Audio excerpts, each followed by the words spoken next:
চিন্তা করুন তো, আপনার বয়স মাত্র ১৯ বছর, আপনার পরিবার নেই, থাকার মতো ঘর নেই, এমনকি পকেটে একটা কানাকড়িও নেই।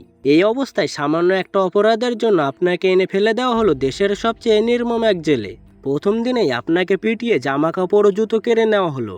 আপনার চোখে ছিল শুধু কান্না আর মুখে ছিল ভয়ের ছাপ। কিন্তু সেই একই জেলের গেট দিয়ে ৬ বছর পর যখন আপনি বাইরে বের হবেন, তখন আপনার মাথার ওপর থাকবে অঘোষিত মাফিয়া সাম্রাজ্যের মুকুট, আর আপনার একটা ইশারায় ওঠা বসা করবে পুরো জেলের ক্রিমিনালরা।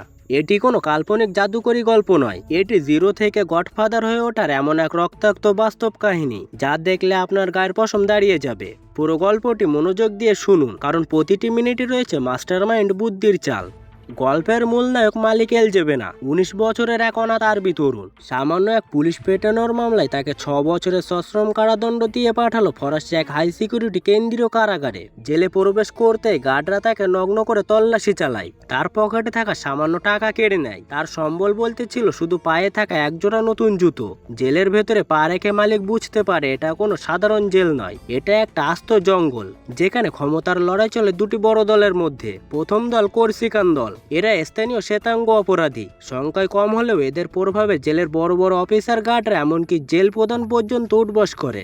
আর একটি দল হলো মুসলিম ও আরবি কয়েদির দল, এরা সংখ্যায় অনেক বেশি কিন্তু এদের মধ্যে কোনো একতা নেই এবং এরা জেলের সবচেয়ে নিচে অবস্থান করে। মালিক এই দুটি দলের কোনোটারই অংশ ছিল না। প্রথম দিনে জেলের খোলা উঠানে কিছু কয়েদি তার উপর হামলা চালায়। সে একা লড়াই করার চেষ্টা করে কিন্তু বেধড়ক মার খেয়ে তার একমাত্র সম্বল সেই নতুন জুতো জোড়া হারিয়ে ফেলে। রাতে নিজের অন্ধকার সেলে শুয়ে নিজের জখম আর খিদে নিয়ে ডুকরে কাঁদে অশিক্ষিত পড়তে লিখতে না পারা এই ছেলেটি। সে জানতো না এই নরক থেকে সে কোনোদিন জীবিত বের হতে পারবে কিনা। জেলের মূল নিয়ন্ত্রক হলো বিলি, এক বৃদ্ধ কিন্তু অত্যন্ত হিংস্র কোরসিকান গ্যাংস্টার। জেলের ভেতরে বসেও পুরো শহরের ক্রাইম নেটওয়ার্ক সে এক আঙুলে চালায়। একদিন জেলে আসে ইমরান নামে এক নতুন মুসলিম কয়েদি। ইমরান ছিল বাইরে এক বড় মামলার প্রধান সাক্ষী, যে কয়েকদিন পর আদালতে গিয়ে বিলির গ্যাংয়ের বিরুদ্ধে সাক্ষ্য দেবে। বিলি বুঝে যায় ইমরান বেঁচে থাকলে তাদের সাম্রাজ্য ধ্বংস হয়ে যাবে। কিন্তু মুশকিল হলো ইমরান জেলে ঢোকার পরই মুসলিম কয়েদিদের কড়া নিরাপত্তায় চলে যায়, যেখানে বিলের লোকেরা সহজে পৌঁছাতে পারবে না। বিলি নজর দেয় একদম একা এবং দুর্বল মালিকের দিকে। সে মালিককে নিজের সেলে ডেকে পাঠায়। মালিক ভেবেছিল হয়তো কাজ পাওয়া যাবে, কিন্তু বিলি তার সামনে এক ভয়ঙ্কর সত্য রাখে। বিলি বলে, তুই ইমরানের ঘরে ঢুকবি এবং তার গলার নালি কেটে তাকে শেষ করবি। যদি কাজটা করিস তবে জেলে আমার ছায়া পাবি, আর যদি না করিস তবে কাল সকালের সূর্য তুই আর দেখবি না। মালিক শিউরে ওঠে। সে জীবনে কখনো কাউকে একটা চরও মারেনি, সেখানে খুন। মালিক কোনো অপরাধী হতে চায়নি, সেই খুনের হাত থেকে বাঁচার জন্য প্রতিটি দরজায় কড়া নাড়ে। সে লুকিয়ে জেলের এক শীর্ষ অফিসারের কাছে গিয়ে অনুরোধ করে তাকে অন্য জেলে পাঠিয়ে দেওয়ার জন্য, কিন্তু সেই অফিসার ছিল বিলির কেনা দাস। কোরাসিকানরা জেনে ফেলে মালিকের এই চেষ্টার কথা। সেই রাতে ৪-৫ জন কোরাসিকান গুন্ডা মালিকের সেলে ঢুকে তার মাথায় প্লাস্টিকের প্যাকেট পেঁচিয়ে দম আটকে তাকে মৃত্যুর মুখে নিয়ে ছেড়ে দেয়। মালিক বাঁচার জন্য শেষ চেষ্টা হিসেবে জেলের আর এক কয়েদির সাথে মারামারি করে, যাতে সাজা হিসেবে তাকে আইসোলেশন সেলে পাঠিয়ে দেওয়া হয়। কিন্তু বিলি তার রাজনৈতিক প্রভাব খাটিয়ে সেই সাজাও বাতিল করিয়ে দেয়। সব পথ বন্ধ দেখে মালিক বুঝে যায় তাকে বাঁচতে হলে ইমরানকে মারতেই হবে। কোরাসিকানরা তাকে শেখায় কিভাবে খুন করতে হবে। তারা একটি ছোট অত্যন্ত ধারালো রেজারের ব্লেড এনে মালিককে দেয়। কৌশলটি ছিল ব্লেডটি গালের ভেতরে মারের পাশে লুকিয়ে রাখতে হবে, যাতে গার্ডদের মেটাল ডিটেক্টরে বা তল্লাশিতে ধরা না পড়ে। মালিক দিনের পর দিন নিজের সেলে বসে মুখের ভেতরে ব্লেড লুকানোর অনুশীলন করতে থাকে। বারবার রেজারে তার নিজের গাল ও জিভ কেটে রক্তে মুখ ভেসে যায়। জেলের বাথরুমে লুকিয়ে সে নিজের রক্ত থুতু ফেলে পরিষ্কার করতে করতে মালিকের ভেতরের সাধারণ ছেলেটি আস্তে আস্তে মরে যাচ্ছিল। অবশেষে সেই দিনটি আসে। মালিক লাইব্রেরির বই ফেরত দেওয়ার নাম করে ইমরানের সেলে প্রবেশ করে। ইমরান ছিল দয়ালু মানুষ। সে মালিককে সাধারণ এক সরল ছেলে ভেবে খাবার দেয় এবং তাকে বলে, তুই অশিক্ষিত, আমি তোকে পড়তে ও লিখতে শেখাবো। জীবনে একটু স্মার্ট হতে হয়। ইমরানের এই ভালোবাসা দেখে মালিকের ভেতর অপরাধবোধ জেগে ওঠে, কিন্তু তার কাছে কোনো উপায় ছিল না।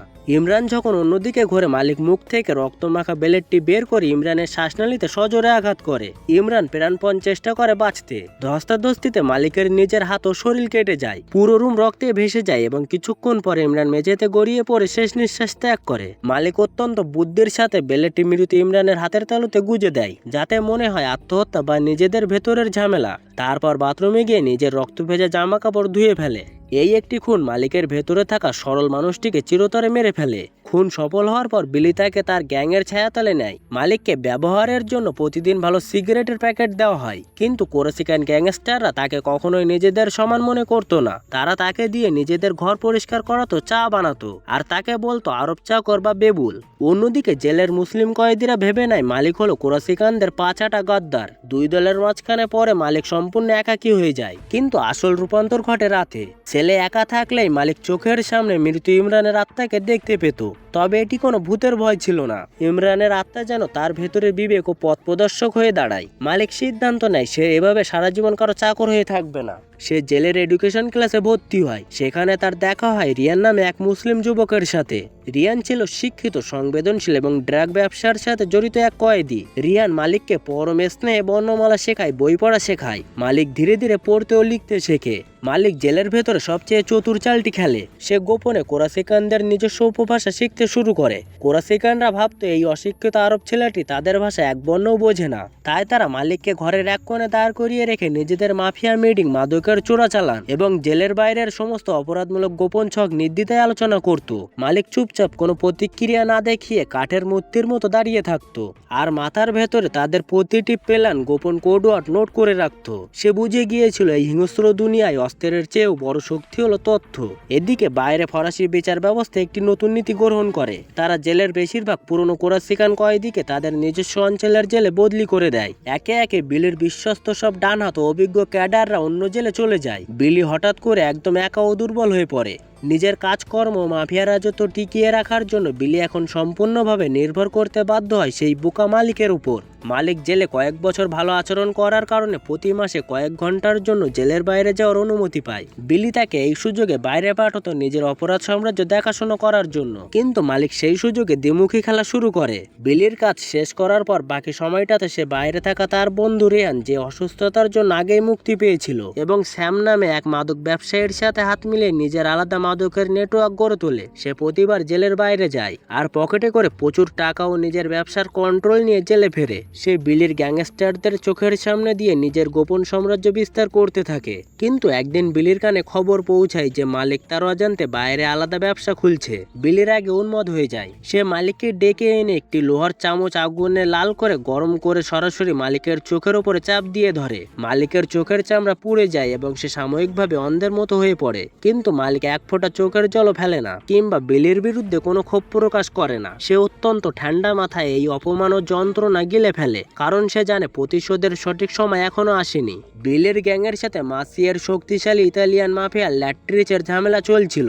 ডিল সেট করার জন্য বিল মালিককে আবারও বাইরে পাঠায় ইতালিয়ানদের কাছে। ইতালিয়ান মাফিয়া ল্যাট্রিচ ছিল অত্যন্ত বিপজ্জনক এবং সে কোরাসিকানদের ঘৃণা করত।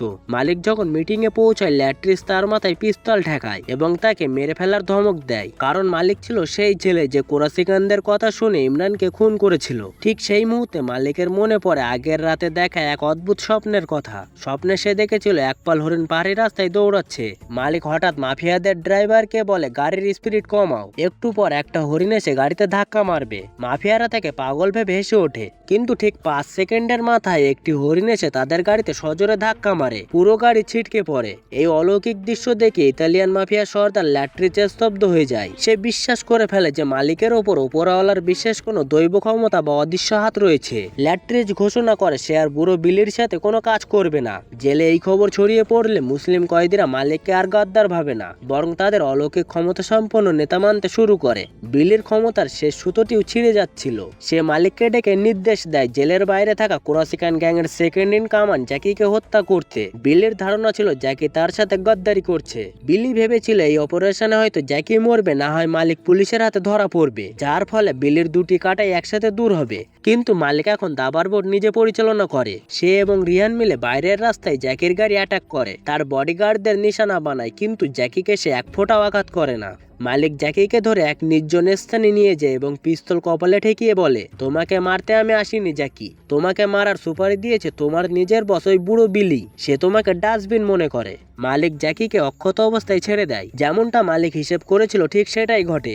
জ্যাকি জীবিত ফিরে গিয়ে ধরে নেয় বিলি তার সাথে চরম বিশ্বাসঘাতকতা করেছে। জ্যাকি ও তার বিশ্বস্ত লোকেরা বিলির লোকজনের উপর যুদ্ধ ঘোষণা করে। কোরাসিকান মাফিয়ারা নিজেদের মধ্যে কামড়াকামড়ি করে একে অপরকে খুন করতে শুরু করে। যে গ্যাং একসময় পুরো অঞ্চল শাসন করত। কয়েক সপ্তাহের মধ্যে তারা একে অপরকে মেরে শেষ করে ফেলে। বিলি জেলের কোণে এক অসহায় মানসিক ভারসাম্যহীন বুড়োতে পরিণত হয়, যার দিকে থুতু ফেলার মতো লোক আর ছিল না। কোনো বন্দুক না চালিয়ে শুধু বুদ্ধি দিয়ে মালিক তার সবচেয়ে বড় শত্রুকে ধ্বংস করে দেয়।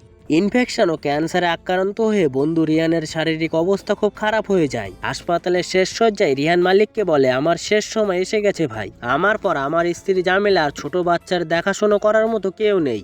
মালিক চোখের জল মুছে রিয়ানকে কথা দেয় সে আজীবন তার পরিবারকে নিজের পরিবারের মতো আগলে রাখবে। কিছুদিন পরে রিয়ান মারা যায়। অবশেষে আসে সেই ঐতিহাসিক দিন, মালিকের 6 বছরের দীর্ঘ সাজার শেষ দিন। জেলের বড় বড় রেজিস্টার খাতায় তার রিলিজ পেপারে সই হয়। মালিক যখন জেলের ভারী লোহার দরজার দিকে হেঁটে যাচ্ছিল, পুরো জেলের শত শত মুসলিম ও অন্যান্য কয়েদিরা বারান্দায় দাঁড়িয়ে তাকে রাজকীয় সম্মান জানায়। 6 বছর আগে যে ছেলেটি ছেঁড়া জামায় কান্না করতে করতে ভেতরে ঢুকেছিল, আজ সে সম্পূর্ণ মাথা উঁচু করে হেঁটে বের হচ্ছে। জেলের গেট খোলে, প্রখর সূর্যের আলো তার মুখে পড়ে।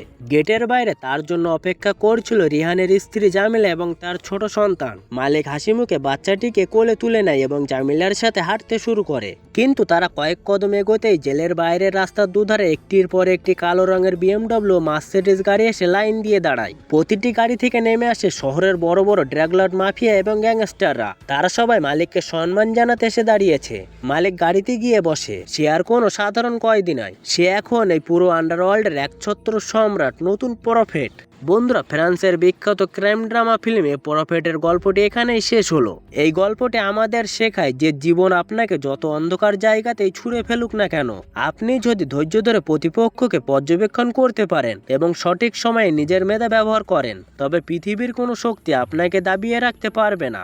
আজকের এই এক্সপ্লেনেশনটি আপনার কেমন লাগলো? মালিকের কোন চালটি আপনার সবচেয়ে সেরা মনে হয়েছে তা নিচে কমেন্ট করে অবশ্যই জানান। ভিডিওটি ভালো লাগলে একটি লাইক দিন এবং আপনার বন্ধুদের সাথে শেয়ার করুন। আর এমন সব বড় বড় ক্লাসিক ও থ্রিলার মুভির নিখুঁত বাংলা এক্সপ্লেনেশন সবার আগে পেতে চ্যানেলটি এখনই সাবস্ক্রাইব করে পাশে থাকা বেল আইকনটি অল করে রাখুন। দেখা হচ্ছে পরবর্তী কোনো রোমাঞ্চকর ভিডিওতে। ততক্ষণ সবাই ভালো থাকুন, সুস্থ থাকুন।